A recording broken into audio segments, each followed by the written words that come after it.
ನಮಸ್ತೆ ಎಲ್ಲರಿಗೂ. Lucky life ಟಿಪ್ಸ್ಗೆ ನಿಮಗೆಲ್ಲರಿಗೂ ಸ್ವಾಗತ.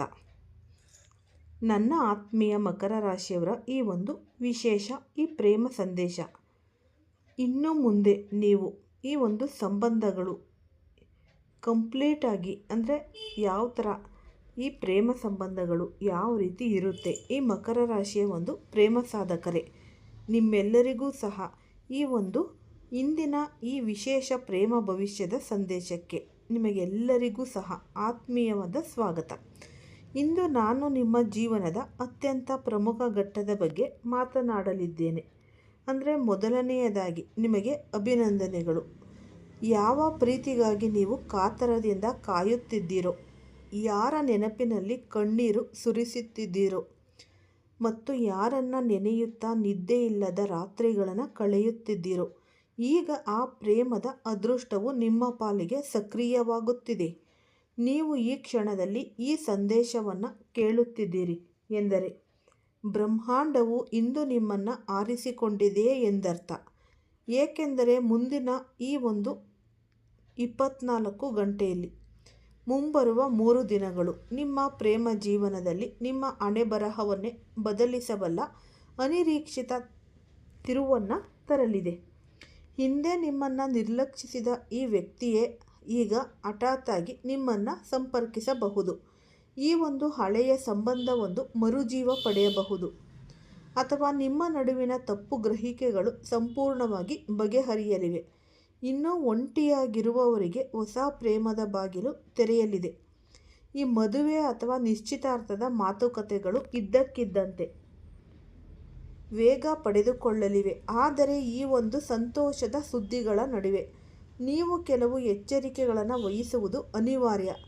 ಈ ಮುಂದಿನ 3 ದಿನಗಳಲ್ಲಿ ಯಾವುದೇ ಕಾರಣಕ್ಕೂ ಸಿಟ್ಟಿನಲ್ಲಿ ಯಾರಿಗೂ ಸಂದೇಶ ಕಳುಹಿಸಬೇಡಿ ಅಥವಾ ಕರೆ ಮಾಡಬೇಡಿ. ಹಳೆಯ ಕಹಿ ಘಟನೆಗಳನ್ನು ಮತ್ತೆ ಮತ್ತೆ ಕೆದಕಬೇಡಿ. ಈ ಮೂರನೇ ವ್ಯಕ್ತಿಯ ಮಾತುಗಳನ್ನು ನಂಬಿ ನಿಮ್ಮ ಸುಂದರ ಸಂಬಂಧವನ್ನು ಹಾಳು ಮಾಡಿಕೊಳ್ಳಬೇಡಿ. ಮುಖ್ಯವಾಗಿ ಈ ರಾತ್ರಿಯ ಸಮಯದಲ್ಲಿ ನಕಾರಾತ್ಮಕವಾಗಿ ಯೋಚಿಸುವುದನ್ನು ನೀವು ಆದಷ್ಟು ನಿಲ್ಲಿಸಿ. ನಿಮಗೆ ಇದ್ದಕ್ಕಿದ್ದಂತೆ ಯಾರದ್ದೋ ಒಂದು ಹೆಸರು ಈ ಪದೇ ಪದೇ ನೆನಪಾಗುತ್ತಿದ್ದರೆ, ಅವರ ಕನಸು ಬೀಳುತ್ತಿದ್ದರೆ ಅಥವಾ ಯಾವುದೇ ಕಾರಣವಿಲ್ಲದೆ ಮನಸ್ಸಿನಲ್ಲಿ ಆತಂಕ ಉಂಟಾಗುತ್ತಿದ್ದರೆ, ಇದು ನಿಮ್ಮಿಬ್ಬರ ನಡುವಿನ ಶಕ್ತಿ ಬೆರೆಯುತ್ತಿವೆ ಎಂಬುದರ ಒಂದು ಸಂಕೇತ. ನಿಮ್ಮ ಪ್ರೇಮ ಕರ್ಮವು ಈಗ ಈ ಕಾರ್ಯಪ್ರವೃತ್ತವಾಗಿವೆ. ಇತ್ತೀಚಿನ ದಿನಗಳಲ್ಲಿ ನಿಮ್ಮ ನಿದ್ದೆ ಈ ದಿಢೀರನೆ ಕೆಡುತ್ತಿದ್ದರೆ, ಹಳೆಯ ವ್ಯಕ್ತಿಯ ನೆನಪು ಕಾಡುತ್ತಿದ್ದರೆ ಅಥವಾ ಸಾಮಾಜಿಕ ಜಾಲತಾಣಗಳಲ್ಲಿ ಪದೇ ಪದೇ ಪ್ರೇಮಕ್ಕೆ ಸಂಬಂಧಿಸಿದ ಈ ಒಂದು ಚಿಹ್ನೆಗಳು ಕಾಡುತ್ತಿದ್ದರೆ, ನಿಮ್ಮ ಸಮಯ ಬದಲಾಗುತ್ತಿದೆ ಎಂದು ತಿಳಿಯಿರಿ. ಇದಕ್ಕಾಗಿ ನೀವು ಒಂದು ಸರಳ ಪರಿಹಾರವನ್ನು ಮಾಡಬಹುದು. ಮುಂದಿನ ಈ 3 ದಿನಗಳಲ್ಲಿ ಯಾವುದಾದರೂ ಒಂದು ದಿನ ಬೆಳಗ್ಗೆ 6 ರಿಂದ 8 ಗಂಟೆಯ ನಡುವೆ ತಾಮ್ರದ ಲೋಟದಲ್ಲಿ ನೀರನ್ನು ತೆಗೆದುಕೊಳ್ಳಿ. ಅದಕ್ಕೆ ಸ್ವಲ್ಪ ಹಸಿ ಹಾಲು ಮತ್ತು 1 ಚಿಟಿಕೆ ಅರಿಶಿಣವನ್ನು ಬೆರೆಸಿ ಸೂರ್ಯನ ಕಡೆಗೆ ನೋಡಿ 11 ಬಾರಿ ಓಂ ನಮಃ ಶಿವಾಯ ಎಂದು ಜಪಿಸಿ ಆ ನೀರನ್ನು ಅಶ್ವತ್ಥ ಮರದ ಬುಡಕ್ಕೆ ಅರ್ಪಿಸಿ. ನಂತರ ಮನಸ್ಸಿನಲ್ಲಿ ನನ್ನ ಪ್ರೇಮ ಜೀವನದಲ್ಲಿ ಸತ್ಯ ಮತ್ತು ಸ್ಥಿರತೆ ಬರಲಿ ಎಂದು ಪ್ರಾರ್ಥಿಸಿ. ಇದಾದ ನಂತರ ಮನಸ್ಸನ್ನು ಶಾಂತವಾಗಿಡಿ ಮತ್ತು ಯಾವುದೇ ನಿರ್ಧಾರವನ್ನು ಅವಸರದಲ್ಲಿ ತೆಗೆದುಕೊಳ್ಳಬೇಡಿ. ನೆನಪಿರಲಿ, ಪ್ರೀತಿಯು ಮೊದಲು ನಿಮ್ಮ ಆಲೋಚನೆಯಲ್ಲಿ ಹುಟ್ಟುತ್ತೆ, ಆಮೇಲೆ ಜೀವನದಲ್ಲಿ ಬರುತ್ತೆ. ನೀವು ನಿಮ್ಮನ್ನು ಪ್ರೀತಿಗೆ ಅರ್ಹರು ಎಂದು ಭಾವಿಸದಿದ್ದರೆ ನಿಜವಾದ ಪ್ರೀತಿ ನಿಮ್ಮ ಬಳಿ ಉಳಿಯುವುದಿಲ್ಲ. ಇಂದಿನಿಂದ ಪ್ರತಿದಿನ ನಾನು ಸತ್ಯವಾದ ಪ್ರೀತಿಗೆ ಅರ್ಹನಾಗಿದ್ದೇನೆ ಎಂದು ಅದು ನನ್ನತ್ತ ಬರುತ್ತಿದೆ ಎಂದು ದೃಢವಾಗಿ ಹೇಳಿಕೊಳ್ಳಿ. ನಿಮಗೆ ಇಲ್ಲಿಯವರೆಗೆ ಕಾಯಿಸಿದ ವ್ಯಕ್ತಿಯೇ ಈಗ ನಿಮ್ಮ ನಗುವಿಗೆ ಕಾರಣವಾಗ್ತಾರೆ. ಆದರೆ ಬರುವ ಈ ಒಂದು ಸಮಯ ಕೇವಲ ಮಿಲನದ ಸಮಯವಲ್ಲ, ಇದು ನಿಮ್ಮ ಪರೀಕ್ಷೆಯ ಸಮಯವೂ ಹೌದು. ಪ್ರೀತಿ ನಿಮ್ಮ ಜೀವನಕ್ಕೆ ಮರಳಿದಾಗ ಅದು ಮೊದಲು ನಿಮ್ಮ ಈ ಪ್ರೌಢತೆಯನ್ನು ಪರೀಕ್ಷಿಸುತ್ತೆ. ನೀವು ಹಳೆಯ ತಪ್ಪುಗಳನ್ನೇ ಪುನರಾವರ್ತಿಸಿದರೆ ಈ ಸುವರ್ಣಾವಕಾಶ ನಿಮ್ಮ ಕೈ ಜಾರಬಹುದು. ಆದ್ದರಿಂದ ಈ ಬಾರಿ ಯಾವುದೇ ಪ್ರತಿಕ್ರಿಯೆ ನೀಡುವ ಮೊದಲು ವಿವೇಚನೆಯಿಂದ ಯೋಚಿಸಿ. ಮುಂದಿನ ಕೆಲವು ದಿನಗಳಲ್ಲಿ ನಡೆಯುವ ಒಂದು ಸಂಭಾಷಣೆಯು ನಿಮ್ಮ ಸಂಬಂಧದ ದಿಕ್ಕನ್ನು ನಿರ್ಧರಿಸಲಿದೆ. ಎದುರಿಗಿರುವ ವ್ಯಕ್ತಿ ನೇರವಾದ ಮಾತುಗಳಲ್ಲಿ ಏನನ್ನೂ ಹೇಳದಿದ್ದರೂ ಅವರ ವರ್ತನೆಯ ಬದಲಾವಣೆಯನ್ನು ನೀವು ಗಮನಿಸಲೇಬೇಕು. ಮಾತುಗಳಿಗಿಂತ ಈ ಭಾವನೆಯನ್ನು ಅರ್ಥ ಮಾಡಿಕೊಳ್ಳಲು ಪ್ರಯತ್ನಿಸಿ. ಒಂಟಿಯಾಗಿರುವವರಿಗೆ ಈ ಒಂದು ಹೊಸ ವ್ಯಕ್ತಿಯ ಪರಿಚಯವಾಗುವ ಸಾಧ್ಯತೆ ಕೂಡ ಇದೆ. ಅದು ಚಿಕ್ಕದಾಗಿ ಶುರುವಾದರೂ ಮುಂದೆ ಗಾಢವಾದ ಸಂಬಂಧವಾಗಲಿದೆ. ಆದ್ದರಿಂದ ಪ್ರತಿಯೊಬ್ಬ ಹೊಸ ವ್ಯಕ್ತಿಯನ್ನು ನಿಮ್ಮ ಹಳೆಯ ಕಹಿ ಅನುಭವಗಳೊಂದಿಗೆ ಹೋಲಿಸಿ ನೋಡಬೇಡಿ. ಈ ಸಮಯದಲ್ಲಿ ಅಹಂಕಾರವು ನಿಮ್ಮ ದೊಡ್ಡ ಶತ್ರು ಮತ್ತು ತಾಳ್ಮೆಯು ನಿಮ್ಮ ಅತಿ ದೊಡ್ಡ ಆಯುಧ. ಸಿಟ್ಟಿನಲ್ಲಿ ತೆಗೆದುಕೊಳ್ಳುವ ಒಂದು ತೀರ್ಮಾನ ಸಂಬಂಧವನ್ನು ದೂರ ಮಾಡಬಹುದು, ಆದರೆ ಸಮಯವು ಅದನ್ನು ಗಟ್ಟಿಗೊಳಿಸುತ್ತೆ. ರಾತ್ರಿಯ ಹೊತ್ತು ಮನಸ್ಸು ಹೆಚ್ಚು ಭಾವುಕವಾಗಿದ್ದಾಗ ಯಾವುದೇ ನಿರ್ಧಾರ ತೆಗೆದುಕೊಳ್ಳಬೇಡಿ. ಈ ಬೆಳಗಿನ ನಿರ್ಧಾರಗಳು ಯಾವಾಗಲೂ ಸ್ಪಷ್ಟವಾಗಿರುತ್ತೆ. ಮುಂದಿನ 7 ದಿನಗಳಲ್ಲಿ ಹಳೆಯ ಜಗಳಗಳನ್ನು ಕೊನೆಗೊಳಿಸುವ ಅವಕಾಶ ಸಿಗಲಿದೆ. ಕ್ಷಮಿಸುವುದು ಒಳ್ಳೆಯದು ಎಂದು ನಿಮಗೆ ಮನಸ್ಸಿಗೆ ಅನಿಸಿದರೆ ಹಿಂದೆ ಸರಿಯಬೇಡಿ. ಕ್ಷಮೆ ಕೇಳುವುದು ಅಥವಾ ಕ್ಷಮಿಸುವುದು ದೌರ್ಬಲ್ಯವಲ್ಲ, ಅದು ಸಂಬಂಧವನ್ನು ಉಳಿಸುವ ಶಕ್ತಿ. ನಿಮ್ಮ ಪ್ರೇಮದ ಬಾಗಿಲು ತೆರೆದಿದೆ, ಆದರೆ ಒಳಗೆ ಯಾರು ಬರಬೇಕು ಎಂಬುದು ನಿಮ್ಮ ನಡವಳಿಕೆಯನ್ನು ಅವಲಂಬಿಸಿದೆ. ಆದ್ದರಿಂದ ನಿಮ್ಮ ಮಾತು ಮೃದುವಾಗಿರಲಿ, ಉದ್ದೇಶಗಳು ಶುದ್ಧವಾಗಿರಲಿ. ನಿಮ್ಮ ಹಣೆಬರಹದಲ್ಲಿರುವ ಸಂಬಂಧ ನಿಮ್ಮನ್ನು ಬಿಟ್ಟು ಎಲ್ಲಿಯೂ ಹೋಗುವುದಿಲ್ಲ, ಆದರೆ ನಿಮಗೆ ಸಲ್ಲದ ಸಂಬಂಧವನ್ನು ಹಿಡಿದಿಟ್ಟುಕೊಳ್ಳುವುದರಿಂದ ಕೇವಲ ನೋವು ಮಾತ್ರ ಸಿಗುತ್ತೆ. ಈಗ ಹಳೆಯ ನೋವನ್ನು ಹಿಡಿದಿಟ್ಟುಕೊಳ್ಳಬೇಕೋ ಅಥವಾ ಈ ಹೊಸ ಪ್ರೀತಿಯನ್ನು ಸ್ವಾಗತಿಸಬೇಕೋ ಎಂಬುದು ನಿಮ್ಮ ನಿರ್ಧಾರಕ್ಕೆ ಬಿಟ್ಟಿದ್ದು. ಮುಂದಿನ ದಿನಗಳಲ್ಲಿ ನೀವು ಹೃದಯ ಮತ್ತು ಈ ಮೆದುಳಿನ ನಡುವೆ ಒಂದನ್ನು ಆರಿಸಿಕೊಳ್ಳಬೇಕಾದ ಪರಿಸ್ಥಿತಿ ಬರಬಹುದು. ಎದುರಿಗಿರುವ ವ್ಯಕ್ತಿಯ ನಡವಳಿಕೆಯಲ್ಲಿ ದಿಢೀರ್ ಬದಲಾವಣೆ ಕಾಣಬಹುದು, ಅಥವಾ ಯಾರೋ ಹೊಸ ವ್ಯಕ್ತಿ ನಿಮ್ಮ ಜೀವನದಲ್ಲಿ ಪ್ರವೇಶಿಸಿ ನೀವು ಮತ್ತೆ ಪ್ರೀತಿಯನ್ನು ನಂಬುವಂತೆ ಮಾಡಬಹುದು. ಅಂತಹ ಸಮಯದಲ್ಲಿ ಗಾಬರಿಯಾಗಬೇಡಿ. ಗೌರವ ಮತ್ತು ಸತ್ಯದ ಮೇಲೆ ನಿಂತಿರುವ ಸಂಬಂಧ ಮಾತ್ರ ದೀರ್ಘಕಾಲ ಬಾಳುತ್ತೆ ಎಂಬುದನ್ನು ನೆನಪಿಡಿ. ಯಾರಾದರೂ ನಿಮ್ಮ ಒಂಟಿತನದ ಲಾಭ ಪಡೆಯಲು ಪ್ರಯತ್ನಿಸುತ್ತಿದ್ದರೆ ಅವರನ್ನು ಈಗಲೇ ಗುರುತಿಸಿ. ಆದರೆ ಯಾರಾದರೂ ನಿಮ್ಮನ್ನು ಅರ್ಥ ಮಾಡಿಕೊಳ್ಳಲು ಪ್ರಯತ್ನಿಸುತ್ತಿದ್ದರೆ ಅವರಿಗೆ ಒಂದು ಅವಕಾಶ ನೀಡಿ. ಮುಂದಿನ ದಿನಗಳಲ್ಲಿ ಭಾವನೆಗಳು ಬಹಳನೇ ತೀವ್ರವಾಗಿರುತ್ತೆ. ಈ ಸಣ್ಣ ವಿಷಯವು ದೊಡ್ಡದಾಗಿ ಕಾಣಬಹುದು. ಆದ್ದರಿಂದ ತಕ್ಷಣ ಪ್ರತಿಕ್ರಿಯಿಸುವ ಬದಲು ಸ್ವಲ್ಪ ಸಮಯ ತಡೆದು ಯೋಚಿಸಿ. ಒಂದು ಶಾಂತವಾದ ಪ್ರತಿಕ್ರಿಯೆ ಮುರಿಯುವ ಸಂಬಂಧವನ್ನು ಉಳಿಸಬಹುದು.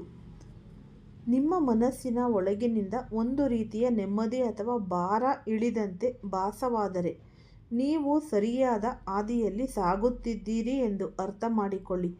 ಏಕೆಂದರೆ ನಿಜವಾದ ಪ್ರೀತಿ ಭಯವನ್ನು ನೀಡುವುದಿಲ್ಲ, ಅದು ನೆಮ್ಮದಿಯನ್ನು ನೀಡುತ್ತೆ.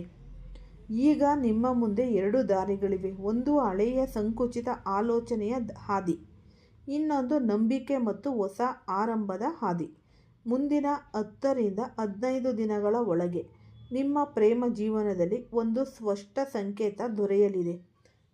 ಇದು ಅರೆಬರೆ ಸಂಬಂಧವನ್ನು ಕೊನೆಗೊಳಿಸಿ ಸತ್ಯವಾದ ಸಂಬಂಧವನ್ನು ಸ್ಥಾಪಿಸುವ ಸಮಯ.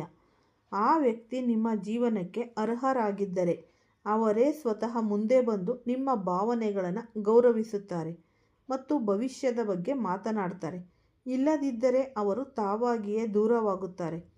ನೀವು ಯಾರ ಹಿಂದೆ ಹೋಗುವ ಅಗತ್ಯವಿಲ್ಲ ಅಥವಾ ನಿಮ್ಮನ್ನು ನೀವು ಸಾಬೀತುಪಡಿಸುವ ಅವಶ್ಯಕತೆಯೂ ಇಲ್ಲ. ಒಂದು ಮುಖ್ಯ ವಿಷಯವೆಂದರೆ ನಿಮ್ಮ ಆತ್ಮಗೌರವದ ಜೊತೆ ಎಂದಿಗೂ ರಾಜಿ ಮಾಡಿಕೊಳ್ಳಬೇಡಿ. ಪ್ರೀತಿಯಲ್ಲಿ ಬಗ್ಗುವುದು ತಪ್ಪಲ್ಲ, ಆದರೆ ನಿಮ್ಮ ವ್ಯಕ್ತಿತ್ವವನ್ನೇ ಕಳೆದುಕೊಳ್ಳುವುದು ಸರಿಯಿಲ್ಲ. ನೀವು ನಿಮ್ಮನ್ನು ಗೌರವಿಸಿದರೆ ಮಾತ್ರ ಜಗತ್ತು ನಿಮ್ಮನ್ನು ಗೌರವಿಸುತ್ತೆ.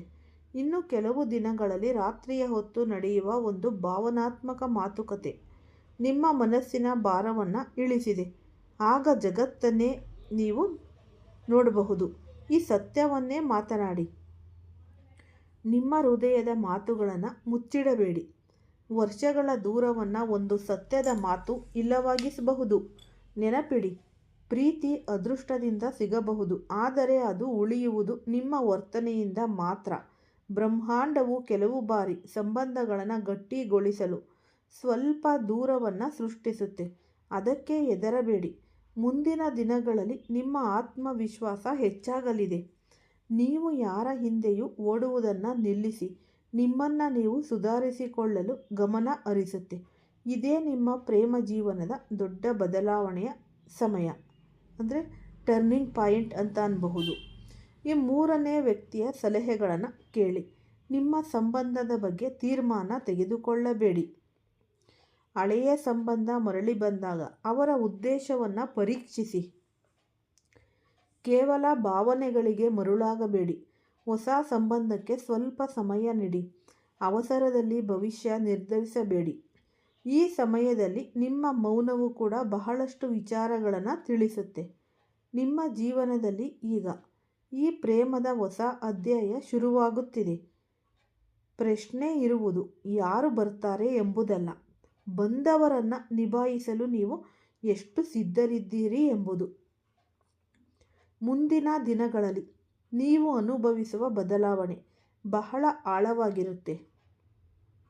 ಹಿಂದೆ ನೀವು ಯಾರದ್ದೋ ಒಂದು ಸಂದೇಶಕ್ಕಾಗಿ ನೀವು ಚಟಪಡಿಸುತ್ತಿದ್ರಿ, ಆದರೆ ಈಗ ನೀವು ತಾಳ್ಮೆಯಿಂದ ಯೋಚಿಸಲು ಕಲಿಯುತ್ತೀರಿ. ಎಲ್ಲ ಭಾವನೆಗಳನ್ನು ಪದಗಳಲ್ಲಿ ವಿವರಿಸುವ ಅಗತ್ಯವಿಲ್ಲ. ಮುಂದಿನ 11 ದಿನಗಳಲ್ಲಿ ನಿಮ್ಮ ಆತ್ಮಗೌರವ ಮತ್ತಷ್ಟು ಹೆಚ್ಚುತ್ತೆ. ನೀವು ಇನ್ನು ಮುಂದೆ ಪ್ರೀತಿಗಾಗಿ ಯಾರನ್ನೂ ಭಿಕ್ಷೆ ಬೇಡುವುದಿಲ್ಲ. ಈ ಪೂರ್ಣ ಪ್ರೀತಿ ಸಿಗಬೇಕು ಅಥವಾ ಇಲ್ಲವೇ ಇಲ್ಲ ಎಂಬ ನಿಲುವಿಗೆ ನೀವು ಬರುತ್ತೀರಿ. ಇದು ಸರಿಯಾದ ವ್ಯಕ್ತಿಯನ್ನು ನಿಮ್ಮತ್ತ ಆಕರ್ಷಿಸುತ್ತೆ. ರಾತ್ರಿಯ ಸಮಯದಲ್ಲಿ ಮನಸ್ಸು ಹೆಚ್ಚು ಭಾವುಕವಾದರೆ ಒಂದು ಬಿಳಿ ಕಾಗದದ ಮೇಲೆ ನಾನು ಸತ್ಯವಾದ ಮಾತು ಸ್ಥಿರವಾದ ಪ್ರೀತಿಗೆ ಸಿದ್ಧನಾಗಿದ್ದೇನೆ ಎಂದು ಬರೆದು ನಿಮ್ಮ ತಲೆದಿಂಬಿನ ಕೆಳಗೆ ಇಟ್ಟುಕೊಳ್ಳಿ. ಇದು ನಿಮ್ಮ ಈ ಒಂದು ಗುಪ್ತ ಮನಸ್ಸನ್ನು ಗಟ್ಟಿಗೊಳಿಸುತ್ತೆ. ಮುಂದಿನ 21 ದಿನಗಳಲ್ಲಿ ನಿಮ್ಮ ಪ್ರೇಮ ಜೀವನ ಒಂದು ದಡ ಸೇರುತ್ತೆ. ಅರೆಬರೆ ಸಂಬಂಧಗಳು ಇನ್ನು ಮುಂದೆ ಉಳಿಯುವುದಿಲ್ಲ. ಒಂದು ಬದ್ಧತೆ ಅನ್ನೋದು ಇರಬೇಕು, ಇಲ್ಲದಿದ್ದರೆ ದೂರವಿರಬೇಕು. ಈ ಮಿಲನವಾದರೆ ಅಹಂಕಾರ ಬಿಟ್ಟು ಸ್ವಾಗತಿಸಿ, ವಿರಹವಾದರೆ ಗೌರವದಿಂದ ಸ್ವೀಕರಿಸಿ. ಏಕೆಂದರೆ ಎರಡೂ ಸಂದರ್ಭಗಳಲ್ಲಿ ಬ್ರಹ್ಮಾಂಡವು ನಿಮ್ಮನ್ನು ಶಾಶ್ವತ ಸುಖದತ್ತ ಕೊಂಡೊಯ್ಯುತ್ತೆ. ಈ ತಾಳ್ಮೆ, ಆತ್ಮಗೌರವ ಮತ್ತು ಸಕಾರಾತ್ಮಕ ಚಿಂತನೆ, ಈ 3 ಮಂತ್ರ ನಿಮ್ಮದು ಸದಾ ಇರಬೇಕು. ನೀವು ಇದನ್ನು ಮಂತ್ರ ಅಂತಲೇ ಅಂದ್ಕೋಬೇಕು. ನಿಮ್ಮ ಹಣೆ ಬರಹದಲ್ಲಿರುವುದು ನಿಮ್ಮನ್ನು ಹುಡುಕಿಕೊಂಡು ಬಂದೇ ಬರುತ್ತೆ. ಬದಲಾವಣೆ ಈಗ ನಿಮ್ಮ ಪರವಾಗಿದೆ. ಒಂದು ಸಣ್ಣ ಸಂಭಾಷಣೆ ಎಲ್ಲವನ್ನ ಬದಲಿಸಬಹುದು. ಎದುರಿಗಿರುವ ವ್ಯಕ್ತಿ ಮೃದುವಾಗಬಹುದು ಅಥವಾ ತನ್ನ ತಪ್ಪನ್ನು ಒಪ್ಪಿಕೊಳ್ಳಬಹುದು. ಬ್ರಹ್ಮಾಂಡವು ನಿಮ್ಮನ್ನು ಪರೀಕ್ಷಿಸುತ್ತಿಲ್ಲ, ಬದಲಾಗಿ ನಿಮ್ಮ ಮಟ್ಟಕ್ಕೆ ತಕ್ಕಂತಹ ಶ್ರೇಷ್ಠ ಪ್ರೀತಿಯನ್ನು ನಿಮಗೆ ನೀಡಲು ನಿಮ್ಮನ್ನು ಸಿದ್ಧಪಡಿಸುತ್ತೆ. ಆದ್ದರಿಂದ ದೂರು ನೀಡುವುದನ್ನು ಬಿಟ್ಟು ನಂಬಿಕೆಯನ್ನು ಬೆಳೆಸಿಕೊಳ್ಳಿ. ಈ ಬದಲಾವಣೆಯನ್ನು ಸ್ವೀಕರಿಸಲು ಸಿದ್ಧರಾಗಿರುವವರು ಮನಸ್ಸಿನಲ್ಲಿ ಹೀಗೆ ಸಂಕಲ್ಪ ಮಾಡಿ: ನಾನು ನನ್ನ ಮೌಲ್ಯವನ್ನು ಅರಿತಿದ್ದೇನೆ. ನಾನು ಸತ್ಯವಾದ, ಸ್ಥಿರವಾದ ಹಾಗೂ ಗೌರವಯುತ ಪ್ರೀತಿಗೆ ಅರ್ಹನಾಗಿದ್ದೇನೆ. ಈ ಸಂಕಲ್ಪವೇ ನಿಮ್ಮ ಮುಂದಿನ ದಿನಗಳ ದೊಡ್ಡ ಶಕ್ತಿಯಾಗಲಿದೆ. ಇಂದಿನ ಈ ಸಂದೇಶವನ್ನು ಇಲ್ಲಿಗೆ ನಾನು ಮುಕ್ತಾಯಗೊಳಿಸುತ್ತಿದ್ದೇನೆ. ನಿಮ್ಮ ಮೇಲೆ ನಂಬಿಕೆ ಇರಲಿ. ಪ್ರೀತಿ ನಿಮ್ಮನ್ನು ಹುಡುಕಿಕೊಂಡು ಬರುತ್ತೆ. ಈ ಉಪಯುಕ್ತವಾದ ಮಾಹಿತಿ ನಿಮ್ಮೆಲ್ಲರಿಗೂ ಕೂಡ ಇಷ್ಟ ಆಗಿದೆ ಅಂತ ಭಾವಿಸ್ತೀನಿ. ಇಷ್ಟ ಆಗಿದ್ರೆ ಲೈಕ್ ಮಾಡಿ, ಶೇರ್ ಮಾಡಿ. ಹೊಸದಾಗಿ ಯಾರಾದರೂ ನೋಡ್ತಾ ಇದ್ದರೆ ಅವರು ಕೂಡ ಈ ಚಾನಲ್ಗೆ ಸಬ್ಸ್ಕ್ರೈಬ್ ಮಾಡಿಕೊಳ್ಳಿ. ಎಲ್ಲರಿಗೂ ಧನ್ಯವಾದಗಳು.